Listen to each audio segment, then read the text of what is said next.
특별할 것 없는 일상 속에서도 저는 나름의 행복을 찾으며 사는 편입니다.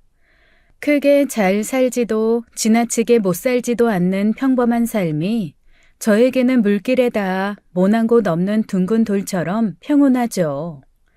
25, 대학을 졸업하고 2년 정도 출판사에서 편집과 교정 일을 하다 어머니의 고향 친구로부터 소개받은 남편은 그런 저의 고요함을 좋아했습니다. 남편은 반듯하고 성실한 사람이에요. 처음 그와 연애하던 시절 남편은 말수가 적고 숫기도 없어 이렇다 할 표현을 잘하지 못했지만 자상하고 따뜻한 성격이었습니다. 당신은 참 들꽃 같은 사람이야. 그거 칭찬이야, 흉보는 거야? 흉보는 걸로 들려? 들꽃이야 뭐 흔해 터졌잖아. 화려한 꽃들은 금방 치고 말지만 들꽃은 어디 쓰든 피고 잔잔하게 예쁘잖아. 저는 그 말에 푹 하고 웃었던 기억이 납니다. 제가 웃자 남편 입에도 미소가 피어났죠. 우리는 특별한 프로포즈도 없이 1년 정도를 소소하게 만나다가 양가 부모님의 허락하에 당연한 듯 결혼하게 되었어요. 좋아한다거나 사랑한다는 달콤한 말 없어도 화려한 선물 같은 게 없어도 저는 행복했답니다. 그렇게 흘러온 시간이 벌써 19년이 되었죠. 아이가 잘 생기지 않아 마음고생 심했던 신혼시절, 시댁의 눈치 속에서도 저는 남편 하나만 바라보며 꿋꿋이 버텼어요. 결혼한 지 3년 만에 아이가 생겼을 땐 기쁨의 눈물을 흘렸죠. 무뚝뚝한 남편은 덤덤한 표정으로 제 어깨를 한번 감싸 안아준 게 다였지만 저는 그것만으로도 한없이 기뻤답니다. 귀하디 귀한 하나뿐인 딸은 우리 삶의 그 자체로 활력소가 되어주었죠. 저에게는 기쁘다 슬프다 내색하지 않는 남편이었지만 딸아이에게만큼은 지극정성이었으니까요. 저는 그것도 저에 대한 사랑을 다 포함하고 있다고 믿으며 남편이라는 큰 기둥에 기대어 살아왔어요. 아들 하나 낳았으면 얼마나 좋았겠냐는 시댁의 잔소리에도 남편은 우리 소민이 하나 있으면 되니까 쓸데없는 소리 하지 마세요. 굵직한 음성으로 제 든든한 방패막이가 되어주었어요. 그렇게 애지중지 키운 딸은 벌써 중학생이 되었고 벌써 남자친구가 생겼다며 교복을 바짝 올려 입고 어제는 싸웠네, 오늘은 좋았네 하며 사춘기의 절정을 보이고 있답니다. 엄마, 이거 봐. 나 꽃이랑 초콜릿 받아왔어. 어느 날 여느 때보다 늦게 들어온 딸의 두 손에는 화사한 장미꽃과 예쁜 초콜릿이 들려 있었어요. 꽃보다 더 해맑게 웃는 딸의 모습에 저도 모르게 피식하고 웃음이 흘러나왔습니다. 어이구, 좋기도 하겠다. 갑자기 웬 꽃이야? 어휴, 엄마는 진짜. 오늘이 얼마나 특별한 날인데. 저는 어리둥절한 표정으로 딸을 쳐다보았습니다. 잔뜩 상기된 딸 소민이의 뺨이 장미꽃처럼 붉게 물들더군요. 엄마, 나 남친이랑 사귄 지 100일 됐어. 뭐? 100일? 그게 뭐 대수라고 선물까지 받아오니? 너는 그 애한테 선물 줬고? 당연히 줬지. 오늘 데이트할 때 저녁은 내가 샀거든. 그게 선물이나 다름없지 뭐. 요즘 연애할 때 돈 안 쓰는 야가 빠진 여자애들이 얼마나 많다고. 얼씨구 용돈 달라고 아빠 엄마 돈은 다 뜯어가면서 엄마 좋아하는 순대 한번 사들고 온 적도 없는 게 남자한테는 밥을 샀어? 아이고, 야가 빠진 여자애가 여기 있네. 엄마는 진짜 용돈이라고 쥐꼬리만큼 주면서 원래 패밀리 레스토랑 가서 쏘고 싶었는데 그냥 돈가스 집 갔단 말이야. 나도 용돈 올려줘. 애라고 무시하지 마. 우리도 돈 쓸 일 많아, 엄마. 택도 없는 소리 하지 말고 그놈의 초콜릿이나 좀 먹어보자. 얼마나 맛있나. 그러자 딸은 화들짝 놀란 얼굴로 두 손을 뒤로 감추더니 혀를 쏙 내밀더군요. 엄마는 아빠 있잖아. 아빠한테 사달라고 해. 이건 절대 안 돼. 나도 먹기 아까운 거라고요. 아빠 같은 소리 하고 있네. 네 아빠가 어디 꽃은 고사하고 초콜릿 묻은 과자라도 한 봉지 사올 뿐이냐? 하여간 아빠 엄마는 너무 무드가 없어. 엄마는 그래서 여태까지 아빠한테 꽃 선물 한번 못 받아봤다는 거야? 저게 입만 열면 엄마가 네 친구야? 엄마를 아주 약 올리고 있어. 초콜릿 나눠줄 거 아니면 자랑도 하지 마. 치사하다 치사해. 딸은 더 할 말도 없다는 듯 빙글 한번 돌더니 제 방으로 쏙 들어가 버리더군요. 주방에서 파김치 담글 쪽파를 다듬고 있던 저는 혀를 끌끌 차며 굳게 닫힌 딸의 방문을 바라보다 문득 흙이 잔뜩 묻은 제 손을 내려다보았습니다. 딸이 다 커버린 것 같아 서운한 마음도 들고 저러다 수준에 맞지 않게 깊은 관계가 되면 어쩌나 하는 걱정도 들었어요. 그래도 삐뚤어진 데 없이 착실한 딸이기에 걱정은 금방 사라지고 눈이 맵도록 싱싱한 팥뿌리가 다시 제 손에 잡혔습니다. 다 큰 것이 엄마 한번 도와줄 생각은 안 하고. 혼잣말을 하며 팔을 다듬다 손톱 사이사이에 박힌 흙 부스러기가 괜히 초라하게 느껴지더군요. 20년 가까이 함께 한 입을 덮고 살아온 남편과의 삶에서 꽃 한 송이 추억조차 없다는 게 괜히 서럽기도 하고요. 주방에 걸린 달력에는 곧 다가오는 19번째 남편과의 결혼기념일 표시가 동그랗게 체크돼 있었지만 남편은 이번 기념일도 모르고 지나갈 게 분명했습니다. 건설 현장에서 작업 소장으로 일하는 남편은 새벽같이 일어나 출근하고 늘 정시에 퇴근하는 삶을 고수해왔어요. 단 하루도 지각이나 결근 한번 해본 적 없이 벌써 20년 넘게 한 회사에서 일하고 있으니 그 성실함과 고지식함이야 누구도 따라갈 수 없는 좋은 남편이죠. 생활비를 밀린 적이 있나 그렇다고 술을 좋아해서 늦게 들어와 속 썩이기를 하나 집에서도 그저 뉴스를 보거나 신문을 들여다보는 것 말고는 이렇다 할 잔소리를 하는 사람도 아니니 특별한 불만을 가진 적도 없었습니다. 자상함과 다정함이 제로에 가깝다는 것만 빼면 남편은 아무런 문제가 없는 사람이죠. 친정어머니도 항상 남편을 칭찬하고 아끼셨으니까요. 세상에 박서방 같은 사람 없다. 어디 가서 여자 문제로 속을 썩이냐, 술을 마시냐, 돈을 안 갖다 주냐, 너를 못살게 굴기를 하냐, 그런 사람 없다. 이게 어머니의 주요 레파토리였으니까요. 저는 서둘러 다듬은 쪽파를 물에 씻어내고 제 손도 비누로 박박 문질러 씻었습니다. 아빠 엄마는 너무 무드가 없어 아까 한 딸의 말이 마음에 걸리더군요. 그리고는 저 자신을 돌아봤어요. 자상함, 다정함, 표현력, 모든 게 부족한 남편이라고 툴툴대기에는 저도 그다지 애교 많고 매력 만점인 아내는 아니었으니까요. 저도 그간 18번의 결혼기념일에 손이 좀 더 많이 가는 요리를 하나 밥상에 더 올렸을 뿐 남편에게 특별한 선물을 한 적도 이벤트를 해본 적도 없었던 게 생각났습니다. 그래, 결혼기념일이야 누가 챙기면 어때? 그래도 내 남편이 최고지. 저는 피식 웃으며 핸드폰을 들고 고민에 잠겼습니다. 이번 달 생활비가 얼마 남았더라 생각하다가 제가 따로 모아놓은 돈이 생각났어요. 결혼 전에 하던 교정, 편집 보는 일을 손에서 놓지 않고 외주 작업으로 집에서 조금씩 부업을 해왔기에 저도 모아둔 돈이 넉넉하진 않더라도 있기는 한편이었죠. 핸드폰으로 근사한 레스토랑을 찾아봤어요. 사는 곳 주변의 맛집, 근사한 집, 분위기 있는 집 등의 키워드를 넣자 세상 멋진 가게들이 줄줄이 검색창에 이어졌습니다.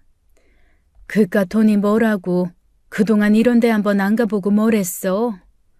저도 모르게 허탈한 기분이 들 정도로 멋진 데이트 코스는 넘치고 넘쳤습니다. 고기를 좋아하는 남편을 위해 이따금 갈비집에 외식을 한 적은 있었지만 근사한 스테이크 집은 한 번도 가보지 않았던 게 순간 마음에 걸리더군요. 이런 데는 젊은 사람들만 가는 곳 아닌가? 저는 한참을 고민하다가 그래 내 마음은 여전히 청춘인데 나이가 무슨 상관이냐 하는 생각으로 제일 근사해 보이는 레스토랑을 골랐습니다. 결혼 기념일에 맞춰 저녁 시간에 예약을 하는 동안 제 가슴은 온통 두근두근거렸어요. 갑자기 사춘기 소녀라도 된 듯 딸의 붉게 물든 얼굴처럼 제 얼굴도 그랬으니까요. 전화로 레스토랑을 예약하고 한참이 지났을까 비밀번호 누르는 소리가 나고 남편이 집에 들어왔죠. 저는 반가운 얼굴로 남편을 맞이했어요.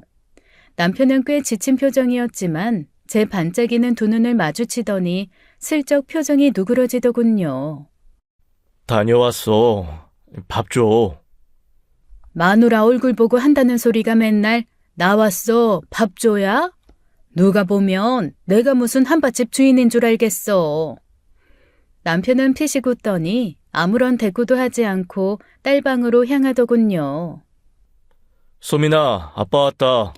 딸은 묵묵부답 남자친구와 통화를 하는지 깔깔대는 소리만 들리고 아빠가 들어오셨는지는 관심도 없더군요.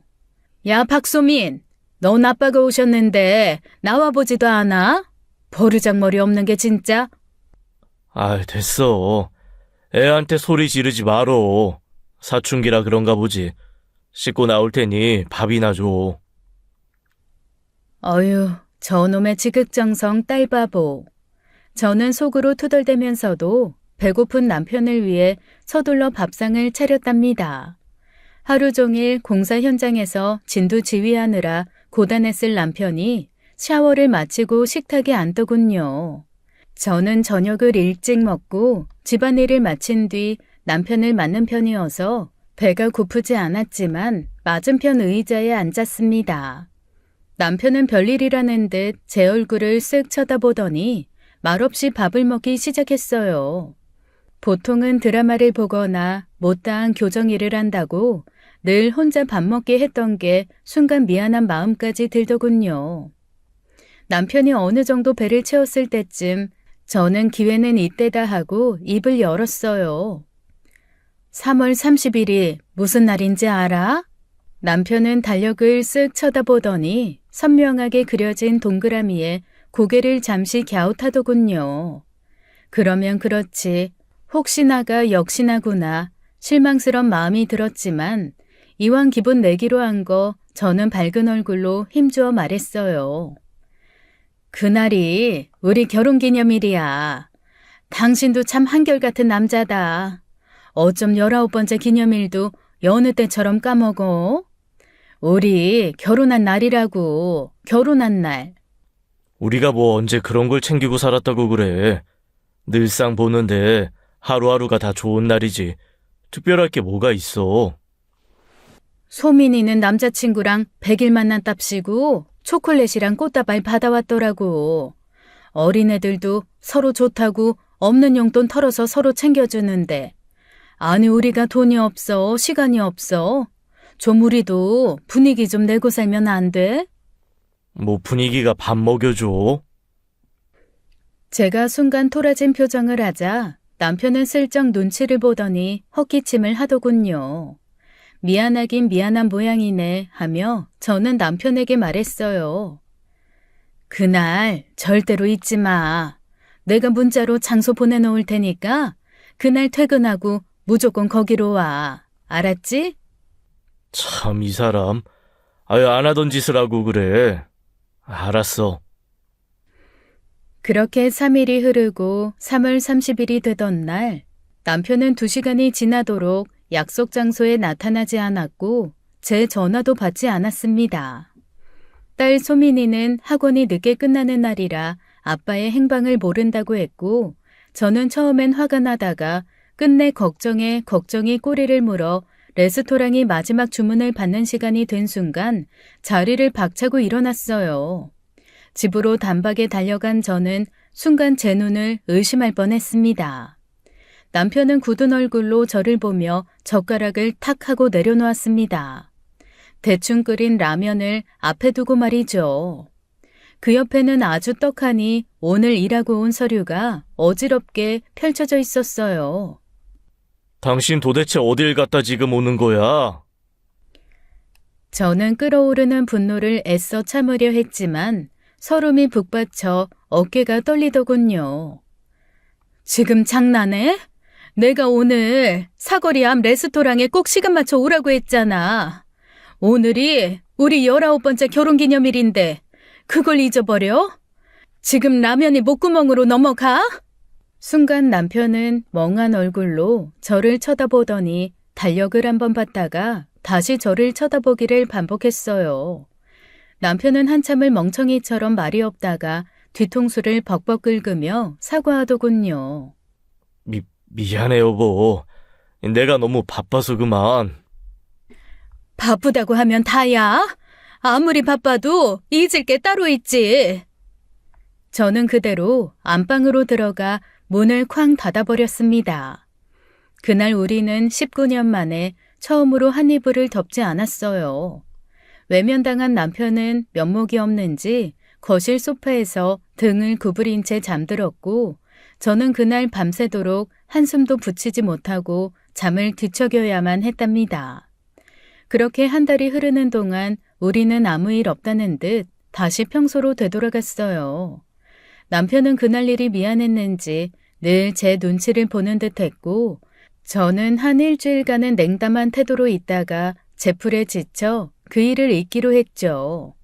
기껏 남편은 기억도 못하는 결혼기념일을 저 혼자 멋지게 보내보겠다고 들떠 있었던 게 얼마나 자존심이 상했는지 모릅니다. 하지만 남편이 일부러 그랬을 리 없다고 생각하니 더 따져서 싸움을 키우는 것도 우습기 짝이 없다는 생각이었죠. 저는 평소처럼 집안일을 마치고 외주로 들어온 교정일을 하며 시간을 보냈습니다. 하루하루 바쁘게 흘러가다 보니 시간은 기억을 밀어내고 새로운 하루하루를 보내주었어요. 그러던 어느 날이었죠. 특별한 일이 없으면 집에서 잘 나가지 않는 제게 전화가 한 통 걸려왔습니다. 영수가 오늘 날씨 어떤지 창밖 봤니? 온통 꽃천지야. 예, 너 꽃구경은 다녀왔어? 난 지난주에 신랑하고 꽃놀이 갔다 왔는데 너무 좋더라. 좀 있으면 꽃도 다 진다? 너 뭐하고 있는지 안 봐도 뻔해 이거사. 집에 처박혀서 일만 하고 있지? 나와. 언니가 진한 커피 한 잔 쏠게. 언니는 좋겠수. 형부하고 꽃놀이도 다니고 완전 신혼이네 뭐. 엄머? 너는 신랑이랑 동네 꽃구경도 안 나가본 사람처럼 말한다.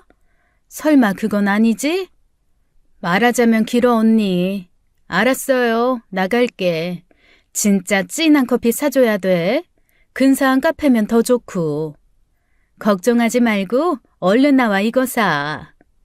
그렇게 친한 언니를 만나러 나간 자리, 언니를 만나러 나가는 길은 정말 꽃천지였습니다. 벚꽃은 흐드러지게 피었고 군데군데 민들레 풀씨가 바람에 날려 코끝을 간지럽혔죠. 오랜만에 만난 언니의 얼굴은 나이 들미 무색하게도 화사하게 빛나고 있었어요. 언니의 남편은 술 문제로 종종 속을 썩이기는 해도 언니라면 꿈뻑 죽는 애처가였죠. 평소에 지은 죄가 있으니 다정함으로라도 만회하려는 것 아니냐는 언니의 푸념도 저는 자랑처럼 들렸습니다.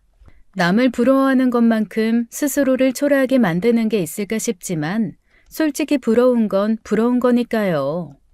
언니는 만나자마자 제 손을 꼭 잡고 반갑게 맞아주었어요. 그리고 어두운 제 안색을 보자마자 화사한 얼굴에 걱정이 둥실 떠올랐죠. 무슨 일 있었니? 너 무슨 실연당한 사람 같다? 실연은 무슨... 언니 드라마 너무 많이 본 거 아니에요? 그냥 피곤해서 그래요. 내 눈은 못 속여. 내 촉이 얼마나 좋은지 하루 이틀 겪어? 무슨 일인지 얼른 불어. 좋게 말할 때. 언니, 내가 실은 지난 3월 30일이 결혼기념일이었거든. 맞아. 너 그때쯤 결혼했었지? 예, 며칠만 기다렸다. 4월에 신부하지. 왜 3월 말에 예식 잡았냐고 우리끼리 수군거렸던 거 기억난다. 그래, 결혼기념일에 어땠어? 뭐 좋은 거 사주던? 말도 마 언니. 그 사람이 그럴 사람이야? 그런 건 바라지도 않았어, 애당초. 그럼 뭐가 문제였는데? 설마 결혼기념일 잊어버린 건 아니었지? 당연히 잊어버렸지. 그래서 내가 챙겼단 말이야. 근사한 레스토랑도 잡고. 짠순이가 웬일로 일을 벌였네? 잘했다, 얘. 그게 문제가 아니라니까. 혼자 레스토랑 앞에서 2시간 기다렸어. 전화도 안 받더라고. 내가 정말 기가 막혀서. 뭐? 그게 무슨 말 같지도 않은 소리야? 그러니까 결혼기념일에 네가 레스토랑 잡았는데 남편이 그것조차 기억을 못하고 안 나왔다는 거야? 그렇다니까. 집에 가보니까 혼자 라면 끓여 먹고 있더라고. 날 쳐다보더니 어딜 갔다 이제 오냐고 하더라니까. 순간 언니는 할 말을 잊은 듯 멍한 얼굴로 제 심란한 표정을 바라보았어요. 저는 남편에게 사랑받고 사는 언니가 부럽기도 하고 제 처지가 괜히 자존심 상하기도 해서 괜한 소리를 했나 금세 후회를 했죠. 딱 냄새가 나네. 냄새? 무슨 냄새?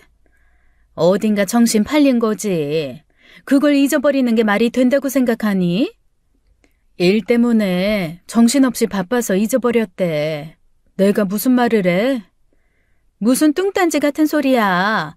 아무리 일이 바빠도 와이프랑 결혼기념일날 저녁 먹기로 한 걸 잊어버리는 멍청이가 어딨어? 그럼 뭐 같은데? 딱 감이 오네. 이거 99%야. 그게 뭔데? 다른 여자. 저는 순간 커피잔을 떨어뜨릴 뻔했습니다. 잠시 머리가 멍해지는 것 같더군요.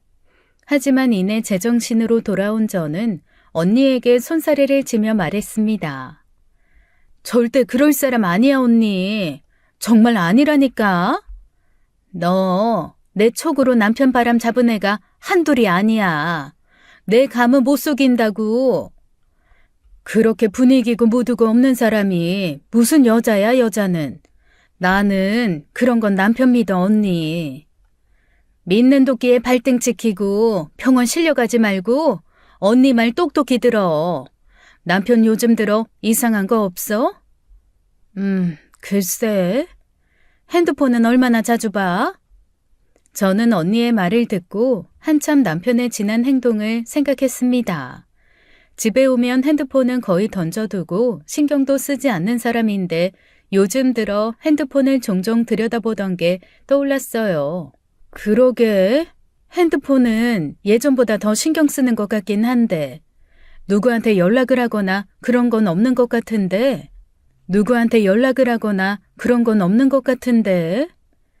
너 이거 그냥 넘어갈 일 아니야. 상황 좀 지켜보다가 영 이상하다 싶으면 어디 흥신소에라도 의뢰해봐. 원래 무뚝뚝한 남자들이 여자에 빠지면 더 골치 아픈 거야. 내 말 새겨들어. 그날 집으로 오는 내내 저는 머리가 복잡했습니다. 언니를 괜히 만난 게 아닐까 싶을 정도로 마음이 심란했죠. 남편은 절대 그럴 사람이 아니었으니까요. 의심이란 게 워낙 무서운 감정이라 한 번 빠지면 헤어나오기 쉽지 않다는 걸 알기에 그런 마음으로 남편을 대한 적이 한 번도 없었는데 갑자기 뒤통수를 누군가 후려친 느낌이었어요. 믿는 도끼에 발등 찍힌다는 언니의 말이 더 무섭게 느껴지더군요. 그리고 그날 밤 남편은 제 의심에 화약고에 불을 당기는 짓을 하고야 말았습니다. 건설 현장인데다 술도 거의 마시지 않는 남편이라 늘 집에 일찍 들어오는 편이었는데 그날따라 남편의 귀가 시간이 늦더군요. 남편은 평소 시간보다 3시간이나 늦은 뒤에야 집에 들어왔고 배가 고프지 않다며 밥도 찾지 않았어요. 저는 최대한 감정적으로 대하지 않으려고 안간힘을 쓰며 남편에게 물었습니다. 오늘 왜 늦었어? 야근이 길어졌어. 그럼 미리 전화라도 줘야지. 집에서 기다리는 사람은 생각도 안 해? 기다렸어. 미안해. 바빠서 전화할 기회를 놓쳤어. 소민이는? 지금 소민이 학원에 있을 시간이잖아. 알면서 왜 물어? 정말 야근한 거 맞아? 아, 소민이 학원 가는 시간인가? 말 돌리지 말고 무슨 일로 야근했는데? 집요하게 묻는 저를 남편은 의아한 얼굴로 쳐다보더군요. 아이, 글쎄 왜 자꾸 물어. 회사에서 일이 많았다니까. 남편은 더 따져 물으려는 제게 등을 돌리고는 안방 화장실로 들어가 샤워를 하더군요. 저는 기회는 이때다 싶어 재빨리 남편 핸드폰을 집어 들었습니다. 순간 저는 당황할 수밖에 없었어요. 최신 폰을 사도 기능 몇 개 활용할 줄 모르는 남편의 핸드폰에 생체인식 잠금이 걸려 있는 것이었어요. 얼마 전까지만 해도 간단한 패턴이 걸려 있을 뿐이었는데 말이죠.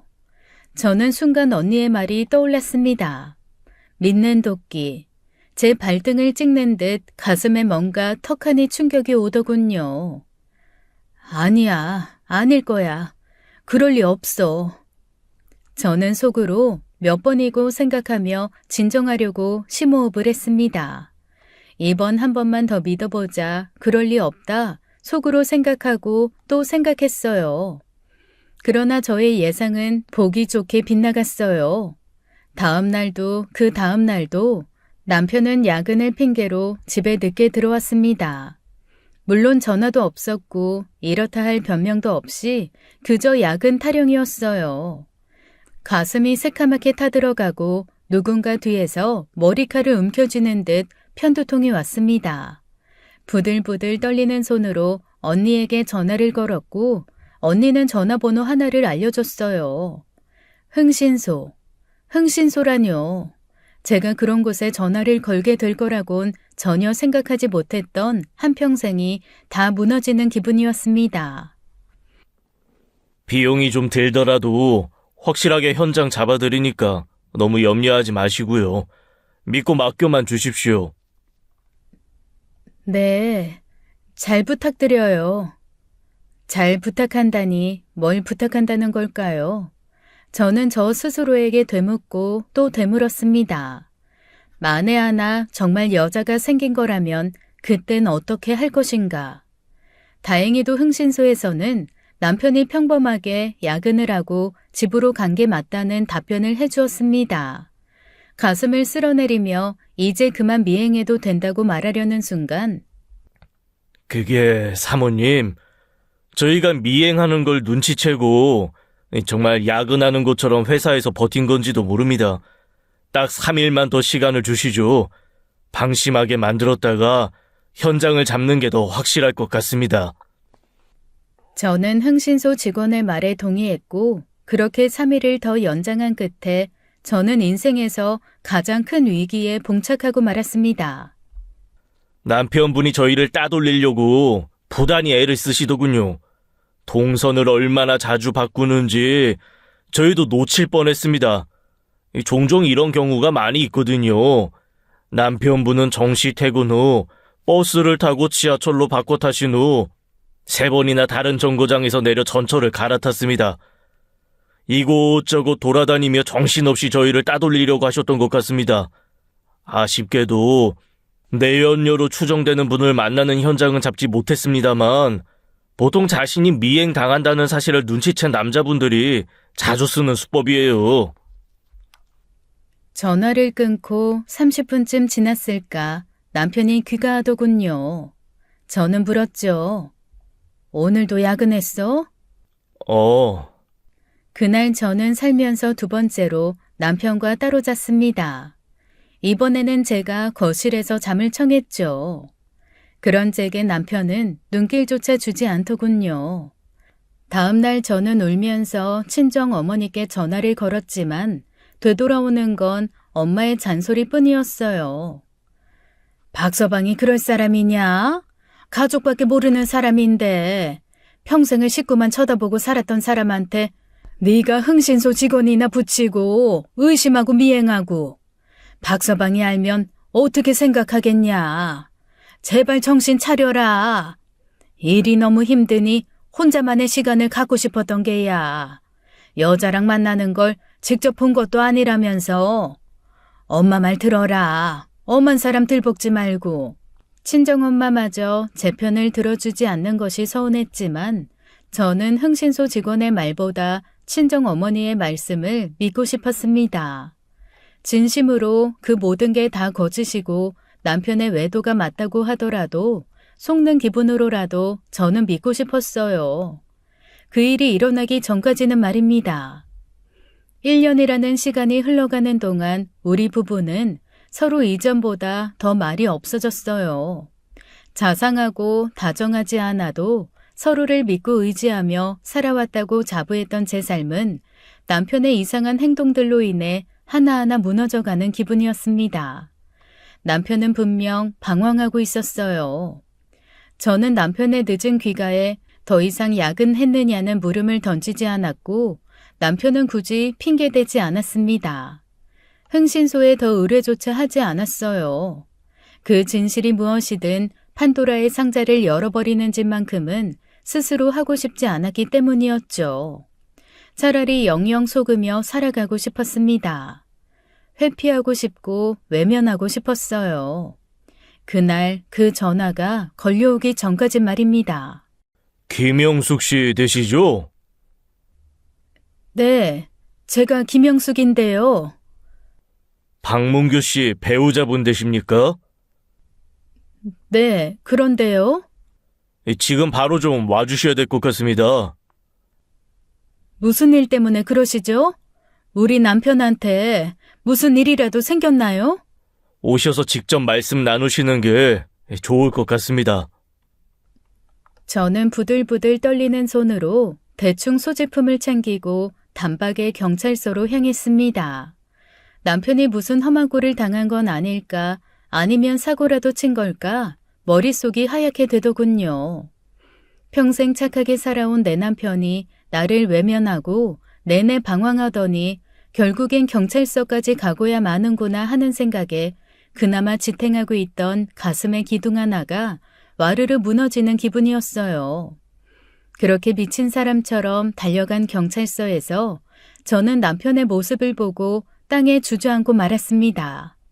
한 손에 꽃다발을 든 남편이 고개를 푹 숙인 채 절망스러운 얼굴로 유치장에 갇혀 있었어요. 피해자라고 주장하는 여자는 얼마나 놀란 얼굴인지 사색이 된 채 눈물을 흘리고 있더군요.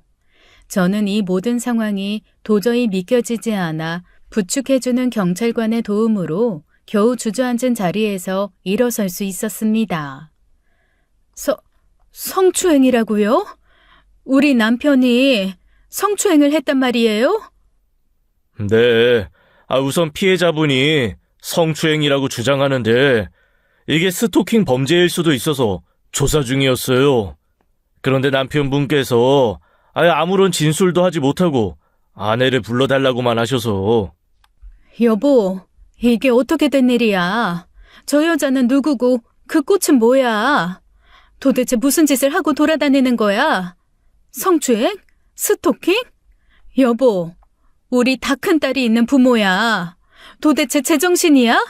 이게 무슨 꼴이냐고. 저는 거의 눈물이 범벅이 된 얼굴로 남편을 다그쳤습니다. 남편은 멍한 얼굴로 저를 올려다보더니 그제야 얼굴에 감정이 실리더군요. 영혼이 빠져나간 사람처럼 고개만 푹 숙이고 있던 남편이 제 얼굴을 보고 반가워하는 순간 저는 오히려 제 몸속의 피가 어디론가 죄다 빠져나가는 기분이었습니다. 뭔가 대단히 잘못되고 있다. 제가 내린 결론은 제가 생각한 것보다 남편의 상태가 심각하리만치 이상하다는 것이었어요. 아무리 피하려고 해도 외면하려고 해도 남편은 제정신이 아닌 것 같았죠. 저는 피해자에게 가서 물었습니다. 무슨 일을 당하셨는지 제게 좀 말씀해 주세요. 아니, 저분이 남편분이세요? 전철에서부터 계속 저를 쳐다보더라고요. 그래서 이상하다고 생각하긴 했는데 요즘 이상한 사람들이 한둘이 아니니까 그냥 그러다 말 줄 알았어요. 그런데 제가 신림역에서 내렸는데 거기서 따라 내리더라고요. 제가 신림역 지하상가를 걷다가 액세서리 상점이 있어서 거기 들러서 구경을 하고 있었거든요. 신림역이요? 거긴 저희 집과 반대 방향인데 아무튼 그래서요. 거기 지하상가에 꽃 파는 가게가 많거든요. 뭐 그런 데서 샀는지 꽃다발을 들고 갑자기 저한테 다가와서 계속 받으라고 하는 거예요. 제가 누구냐고 물어봐도 말도 안 하고 그냥 받으라고만 계속하다가 제가 자꾸 이러시면 경찰에 신고하겠다고 하니까 제 팔을 확 잡더라고요. 제가 얼마나 놀랐는지 몰라요. 도망치듯 팔을 뿌리치고 집 쪽으로 자리를 피했는데 계속 쫓아와서 경찰에 신고한 거고요. 저는 입술에 피가 나도록 이를 앙다물며 남편 쪽을 노려보았습니다. 제 분노가 거의 폭발 직전이었어요. 저에게는 장미꽃 한 송이 준 적 없는 남편이 처음 보는 여자에게 꽃까지 사서 추근댔다는 것이 수치스럽고 배신감이 들었습니다. 결국 남편이 피해자 여성에게 고개 숙여 사과하고 선처를 부탁한다며 제가 두 손을 모아 비는 것으로 사건이 수습됐어요. 경찰서에서 나온 저와 남편은 서로 눈조차 마주치지 않았습니다. 남편은 한 손에 든 꽃다발을 경찰서 앞 쓰레기통에 툭 던져버리고는 끊었던 걸로만 알고 있던 담배를 안주머니에서 꺼내 피우더군요. 저는 기가 막혔습니다. 내가 이 사람에 대해 그동안 뭘 알고 무엇을 모르고 살아왔던 것일까? 내가 함께 살고 있는 이 남자가 정말 내가 사랑했던 그 남자가 맞을까? 그 여자가 그렇게 마음에 들었어? 미친놈 소리를 들어도 상관없을 만큼 좋았냐고. 남편은 묵묵히 담배를 피우기만 할 뿐 저를 쳐다보지 않았습니다. 내가 이제 지겹고 싫어? 지난 1년 동안 내 삶이 얼마나 끔찍했는지 알기나 해? 당신은 매일 늦게 들어오고 어딜 다녀왔는지 내가 뻔히 알고 있는데도 매일 야근한다고 거짓말만 반복했잖아. 나는 처음엔 당신이 다른 여자가 생긴 게 아닐까 의심했어. 그래도 그럴 리 없다. 내 남편이 그런 사람일 리 없다. 믿고 싶고 또 믿고 싶어서 스스로를 속여왔다고. 미안해. 할 말이 미안하단 말 한마디뿐이야? 그게 다냐고. 미안하긴 뭐가 미안해. 미안한 짓을 하질 말든가. 지난 1년 동안 내 얼굴 한번 쳐다본 적 있어? 내 손 한번 잡아본 적 있냐고. 뭐가 불만이야 도대체. 내 인생은 당신하고 소민이만 바라보고 내 옷 한 벌 손 떨려서 좋은 거 사본 적 없이 오직 살림하고 부업하는 걸로 살아왔어. 당신이 나한테 어떻게 이럴 수가 있어? 남편은 더 이상 미안하다는 말조차 하지 못한 채 고개를 푹 숙였습니다. 사랑? 그런 건 부부 사이에 그저 타령에 불과하다고 생각하던 저였어요. 표현하고 또 표현하고 듣고 또 들어도 좋은 그 사랑 타령. 그거 없어도 얼마든지 행복하게 살아갈 수 있다고 생각했습니다. 그런데 순간 이 남자가 더 이상 나를 사랑하지 않는다고 확신이 드는 순간 저는 어금니에서 빠드득 소리가 날 만큼 분노가 차올랐습니다. 그날 우리는 돌아오는 택시 안에서도 집에 돌아와서도 아무런 말도 하지 않았어요. 그렇게 침묵의 시간은 길고도 길게 지속되었습니다. 그로부터 3일 뒤 남편은 결국 외박을 하고야 말았습니다. 전화는 꺼져 있었고 밤을 지나 새벽을 지나 아침이 될 때까지 남편은 집에 돌아오지 않았어요. 모든 게 끝났다고 생각한 순간이었죠. 그렇게 아침 해가 베란다 밖으로 높이 떠올랐을 때쯤 문이 열리고 남편이 들어왔습니다. 저는 순간 기절할 뻔했어요. 웬 노숙인이 집으로 기어들어온 것 같은 행색이었거든요. 핸드폰은 어디서 잃어버렸는지 알 길이 없었고 덥수룩한 수염에 구질구질한 행색의 남편은 저를 한참 동안 쳐다보더니 눈물을 흘리기 시작했습니다. 저는 그제야 경찰서에서 느꼈던 모든 게 잘못됐다는 그 무시무시한 예감이 예상과는 전혀 빗나간 방향으로 들어맞았다는 걸 알게 되었어요. 저는 말없이 가서 남편을 끌어안았습니다. 새벽 찬바람을 맞았는지 품에서 씻지 않은 냄새와 차디찬 바람 냄새가 훅 풍겨왔습니다. 저는 그날 처음으로 아기를 씻기듯 남편을 씻기고 깨끗한 옷으로 갈아입혔어요. 이제부터 제가 정신을 똑바로 차리지 않으면 정말 남편이 잘못될 것 같다는 예감이 들었거든요. 그렇게 남편을 데리고 대학병원에 가서 정밀검사를 받은 뒤에야 그간의 모든 일들이 하나하나 들어맞는다는 것을 깨닫게 되었습니다. 남편이 받은 병명은 치매였어요. 남편분이 이상한 행동이 시작된 게 언제였습니까? 1년이 조금 넘은 것 같아요. 중요한 약속도 잊어버리고 매일매일 방황하는 사람처럼 길을 쏟아내기도 하고 엉뚱한 여자를 쫓아가기도 했으니까요. 좀 더 빨리 오셨으면 좋았겠습니다만, 그나마 지금이라도 오신 게 다행입니다.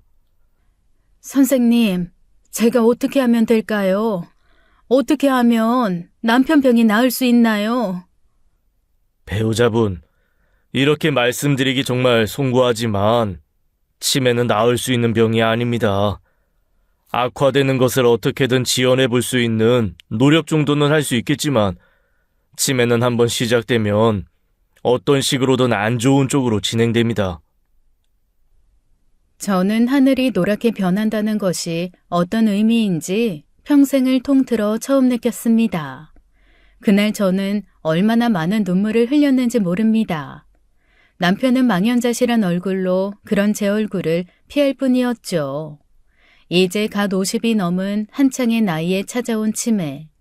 저는 지난 1년 동안 뭘 했던 건지 오직 미안하고 또 미안한 마음이 들어 남편의 두 손을 꼭 잡고 여보 미안해라는 말만 반복할 뿐이었어요. 슬픔이라는 것도 때로는 힘이 될 수 있는 걸까요? 남편의 병명을 알게 된 순간부터 저는 깊은 슬픔에 빠졌지만 또다시 강인한 힘이 내면에서 올라오는 것을 느꼈습니다. 반평생을 오직 성실하고 착하게만 살아온 남편이 자신의 병을 모르는 채 1년 넘게 혼자서 고군분투해왔다는 사실이 기가 막히도록 사무치더군요. 그 미안함과 슬픔은 저에게 책임감과 남편에 대한 의리를 더욱 굳건히 해주었어요. 남편은 여전히 말이 없었고 제 눈치만 보는 것 같았습니다. 하나뿐인 딸과 저를 부양하기 위해 자꾸만 기억을 잃어가는 자신과 싸워온 남편이 고맙고 또 고마웠지만 남편의 병은 점점 깊어지기만 했습니다.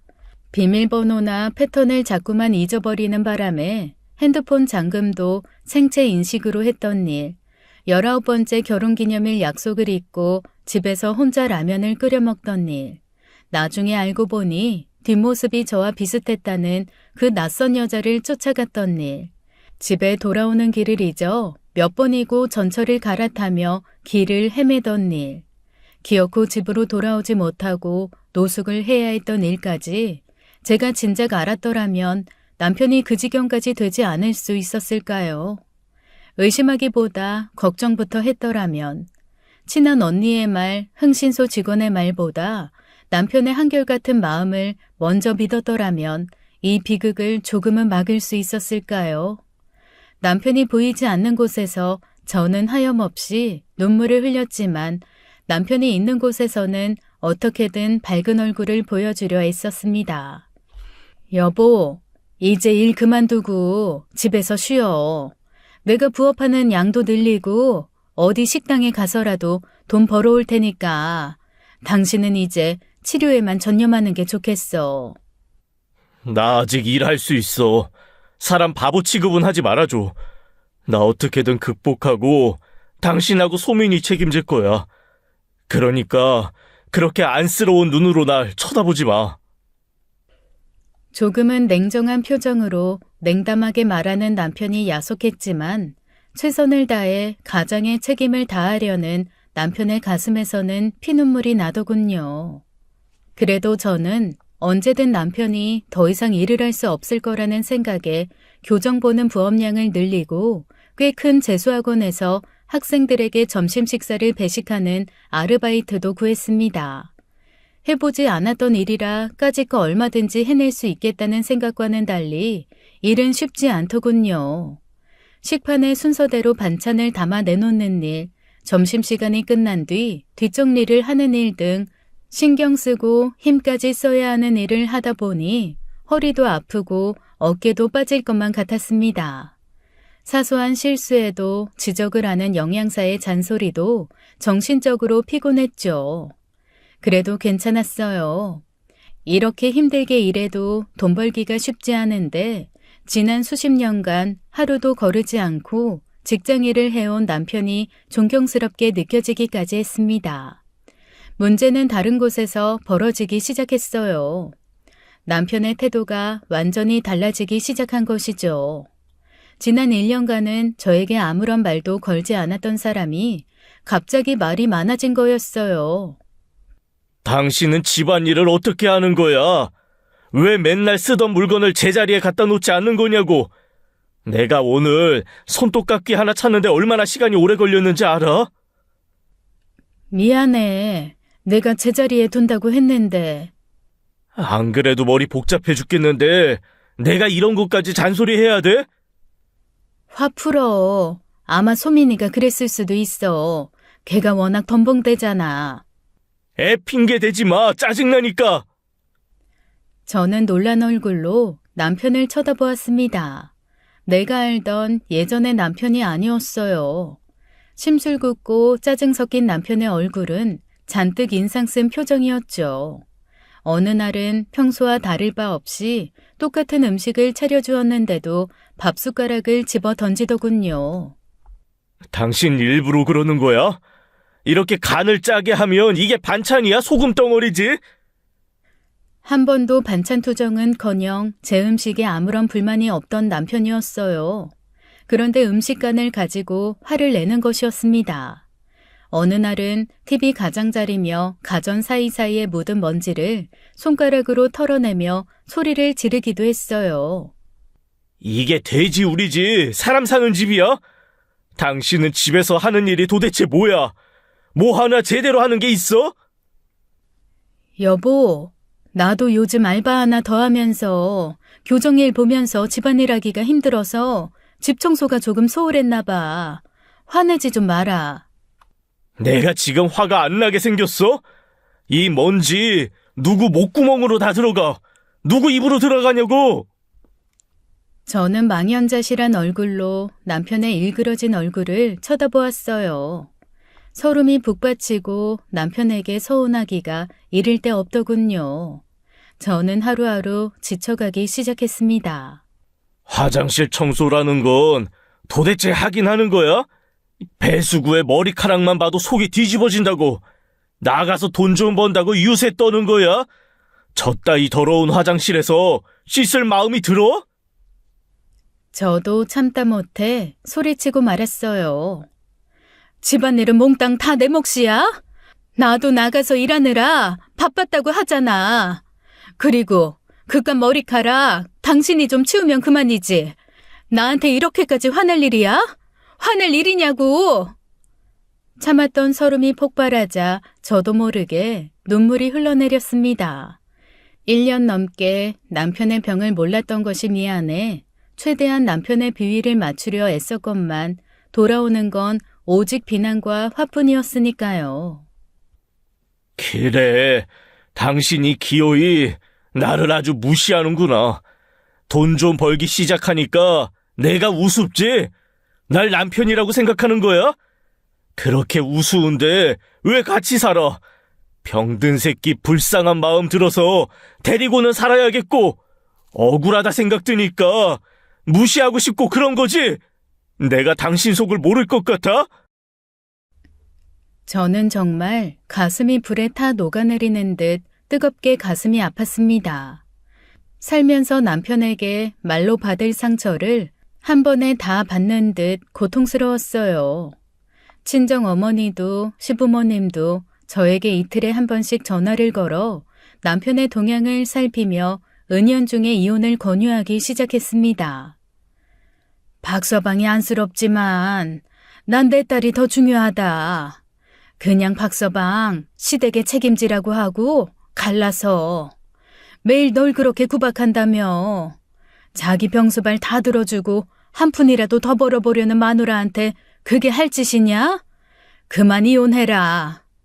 친정 어머니의 말씀에 저는 화를 냈습니다. 엄마, 그런 말씀 하지 마. 그 사람 아파서 그런 거야. 제정신 아니어서. 그게 더 심각해질 거라는 게 현실이라서 그래. 치매는 절대 나아지는 병이 아니야. 이 엄마도 치매 걸린 시어머니 병수발 들다가 청춘 다 보낸 걸 몰라서 그러니? 난 절대 이혼 안 해. 그러니 그런 말씀 마세요. 그렇게 겨우 친정어머니를 달래놓으면 시댁에서 전화가 왔죠. 예, 우리가 미안하다. 우리 아들은 우리가 책임지고 보살필 테니 너도 그만하고 네 삶을 찾아라. 네가 우리들한테도 참 잘하고 우리 아들한테도 잘하고 산 거 안다. 그러니 이제 네 인생 찾아. 한창 나이에 남자 병수발 들다가 팔자 망가질 일 있니? 시어머니까지 그렇게 말씀하시며 저와 남편의 이혼을 대놓고 권유하셨어요. 그러나 이혼이 어디 쉬운 일인가요? 그동안 함께해온 20여 년이라는 시간이 그토록 아무것도 아닌 가치였을까요? 저는 혼란스럽기만 했습니다. 남편만이라도 제 마음을 좀 알아준다면 얼마나 좋을까 싶었음에도 그는 점점 더 삐뚤어지기만 했어요. 그러던 어느 날 남편은 어두운 얼굴로 집에 돌아왔습니다. 집에 돌아와 소파에 앉아 두 손으로 얼굴을 가린 채 한참을 절망에 빠져 있었어요. 저는 이상한 예감이 들어 남편을 주의 깊게 쳐다보았습니다. 나 직장에서 잘렸어. 오늘 내가 도면을 잘못 보고 일을 지시하는 바람에 공사 현장이 엉망이 됐어. 그동안 이런 실수가 몇 번 있었는데 더는 봐주기 힘든가 봐. 나 때문에 피해가 막심했으니까. 여보, 괜찮아? 당신 잘못 아니야. 당신이 아파서 그런 거잖아. 안 그래도 제발 일 그만두고 쉬기를 바랐어. 잘 된 거야. 남편은 안방으로 들어가 문을 쾅 닫은 채 더 이상 아무런 말도 하지 않았습니다. 저는 굳게 닫힌 안방문이 마치 벽처럼 느껴졌어요. 아무리 애를 써도 열 수 없는 벽. 남편과 제 사이에 커다란 장벽이 생긴 것처럼 마음이 갑갑했습니다. 다음 날 남편은 여느 때와 다름없이 출근 복장으로 집을 나서더군요. 여보, 어디가? 회사까지 가긴 어딜 가. 저는 멍한 표정으로 남편을 쳐다보았습니다. 당신 어제 회사에서 잘렸다고 했잖아요 라는 말을 하기도 전에 남편은 문을 쾅 닫고 나가버리더군요. 그때는 몰랐습니다. 그때 남편을 말리지 않았던 게 얼마나 큰 잘못이었는지. 남편은 그렇게 집을 나간 후 그대로 실종되었습니다. 경찰서에 신고를 하고 동네방네 찾아다녀도 남편의 행적은 알 길이 없었어요. 그렇게 일주일이 지난 어느 날 한 병원에서 연락이 왔습니다. 남편이 8차선 도로에서 죽기를 결심한 듯 차도로 뛰어들어 차에 그대로 부딪혔고 대퇴골이 골절돼 입원 치료를 받고 있다는 것이었어요. 한 걸음에 달려간 병원 병실에서 남편을 만났을 때 저는 슬픔, 화, 분노, 후회, 그리고 허무한 마음까지 온갖 복잡한 마음에 휩싸였습니다. 저를 만나자마자 남편은 등을 돌리며 독한 말을 내뱉기 시작했어요. 당신은 아주 속이 시원하지? 뭐라고? 등신 같은 새끼. 결국 회사에서 잘리고 갈 데도 없이 돈벌이도 못하는 놈. 얼마나 우습겠어. 안 그래? 이제 다리도 못 쓸지 모르는 놈. 차라리 차에 치여 죽어버렸으면 속이 시원했겠지. 여보. 내 인생은 실패했어. 실패했다고. 당신 얼굴 꼴도 보기 싫어. 이제 지긋지긋하다고. 그 안쓰럽고 불쌍하다는 표정 정말 지겨워. 지겹단 말이야. 저도 참았던 분노가 폭발하며 정숙해야 할 병실에서 소리를 지르고 말았습니다. 나도 당신이 지긋지긋해. 당신만 힘들어? 당신만 괴로워? 어떻게든 나는 당신하고 살아보겠다고 이 발버둥을 치는데 어쩌면 나한테 이럴 수가 있어. 내가 지겹다고? 내가 당신 죽어버리길 바랬다고? 그걸 뚫린 입이라고 말이랍시고 하는 거냐고? 비명에 가까운 저의 절규 섞인 울음에 간호사들이 달려왔고 그들의 설득으로 겨우 진정할 수 있었습니다. 입원한 남편을 뒤로하고 집으로 돌아오는 길, 저는 이혼을 결심했어요. 그렇게 집으로 돌아와 짐부터 정리하기 시작했습니다. 그러다 문득 남편의 낡은 서류 가방이 눈에 띄더군요. 아무 생각 없이 가방을 열었는데 거기에는 남편의 작은 수첩이 들어있었어요. 얼마나 쓰고 또 썼는지 빼곡하게 적힌 메모들과 다른 종이가 너덜거릴 정도였죠. 아내와의 결혼기념일은 3월 30일이다. 아내에게 꽃을 사줘야 한다. 아내는 꽃을 받고 싶어 한다. 소민이 얼굴이 가끔 떠오르지 않는다. 기억이 안 날 때마다 핸드폰 사진을 자주 본다. 아내가 가엾다. 나 때문에 남은 인생이 불행해질 것이다. 아내와 이혼하려면 질리도록 싫은 소리라도 해야 한다. 착한 아내를 괴롭히기 싫다. 영숙이를 사랑한다. 그러나 보내줘야 한다는 생각에 속이 상한다. 그래도 아내가 나를 싫어하게 해야 한다.